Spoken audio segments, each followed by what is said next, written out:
गीता ज्ञान, मनुष्य पाप में क्यों फंस जाता है, जाने श्री कृष्ण ने अर्जुन को क्या बताई वजह और इससे बचने का अंतिम उपाय। भगवद गीता ज्ञान इन हिंदी। भागवत गीता में श्री कृष्ण ने अर्जुन को बताया है कि मनुष्य पाप में क्यों फंस जाता है। जब अर्जुन कुरुक्षेत्र में युद्ध करने के विचार से विचलित हो जाता है, तो भगवान कृष्ण उन्हें गीता का ज्ञान देते हैं। साथ ही अर्जुन के इस सवाल का जवाब देते हैं कि आखिर किन परिस्थितियों या कारणों के चलते मनुष्य पाप करने के लिए मजबूर हो जाता है। आइए जानते हैं इस सवाल का जवाब और पाप करने से बचने के उपाय। इसी तरह के मोटिवेशनल वीडियो देखने के लिए चैनल को लाइक, शेयर और सब्सक्राइब करें। हम आशा करते हैं कि आप हमारे चैनल को सब्सक्राइब कर दिए होंगे। आपने अपने आसपास टीवी, अखबारों आदि में देखा और सुना होगा कि किसी जगह पर कोई चोरी हो गई, तो कहीं किसी व्यक्ति ने आपसी रंजिश में किसी की हत्या कर दी। कलयुग में हमारे इर्द गिर्द इतने अपराध हो रहे हैं कि हर दिन की ऐसी विभत्स घटनाएं भी अब आम लगने लगी हैं। अखबारों में ज्यादातर खबरें किसी न किसी अपराध से जुड़ी होती हैं। धर्म कर्म की भाषा में कहें तो पृथ्वी पर पाप बढ़ते जा रहे हैं।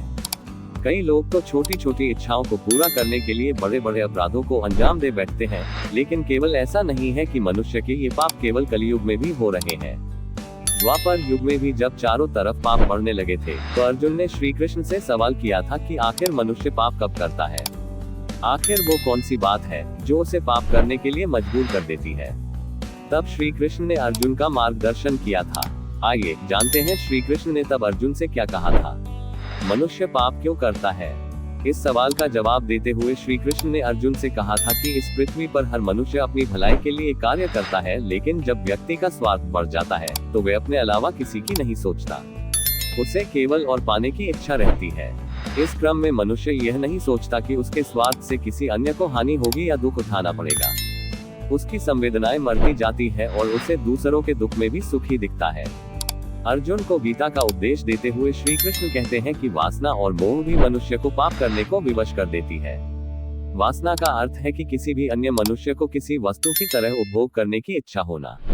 जिस तरह कोई बालक किसी खिलौने के लिए मचल उठता है और जब तक उसे वो खिलौना न मिले, बच्चा रोता रहता है और वो शांत नहीं रहता, उसी तरह वयस्क होने पर किसी दूसरे मनुष्य को नैतिकता और संवेदनशीलता से परे जाकर उसे उपभोग करने की इच्छा भी मनुष्य को पाप करने को विवश करती है।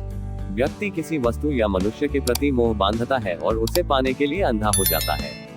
क्रोध आने की कई स्थितियां होती हैं। कई बार अत्यंत पीड़ा भी क्रोध का कारण बनती है, लेकिन क्रोध से व्यक्ति कुछ भी सही नहीं सोच पाता। कुछ देर के लिए ही सही, लेकिन उसकी बुद्धि बंद हो जाती है और वो कुछ भी सही दिशा में नहीं सोच पाता है। जिस तरह धुआं अत्यंत होने पर अग्नि कुछ देर के लिए ढक जाती है और सही स्थिति का पता नहीं चलता, उसी तरह क्रोध भी एक धुएं की तरह होता है, जिसकी अति होने पर आसपास मौजूद कुछ भी चीजें नजर नहीं आती। श्री कृष्ण कहते हैं कि मनुष्य के नकारात्मक गुणों में कुंठा भी शामिल है। मनुष्य जब कुंठित होता है, तो बुद्धिमान, ज्ञानी और सभ्य मनुष्यों को भी अपने से नीचे समझने लगता है। कुंठित व्यक्ति में प्रतिभा की कमी होती है, इसलिए वे अपने सामने किसी भी प्रतिभाशाली मनुष्य को सहन नहीं कर पाता। वे अपने आप को सर्वश्रेष्ठ दिखाने के लिए उस प्रतिभाशाली मनुष्य का बार बार अपमान करता है और उसे किसी तरह से मूर्ख सिद्ध करने में लगा रहता है। जिस प्रकार दुर्योधन ने अपनी कुंठा में आकर हमेशा ही तुम पांचों पांडवों को अपमानित किया। इन सभी बातों को सुनकर अर्जुन ने श्री कृष्ण से सवाल पूछा कि पाप से कैसे बचा जा सकता है। इसका जवाब देते हुए श्री कृष्ण ने कहा कि प्रत्येक मनुष्य को सबसे पहले अपनी सभी नकारात्मकताओं को मन से निकाल देना चाहिए।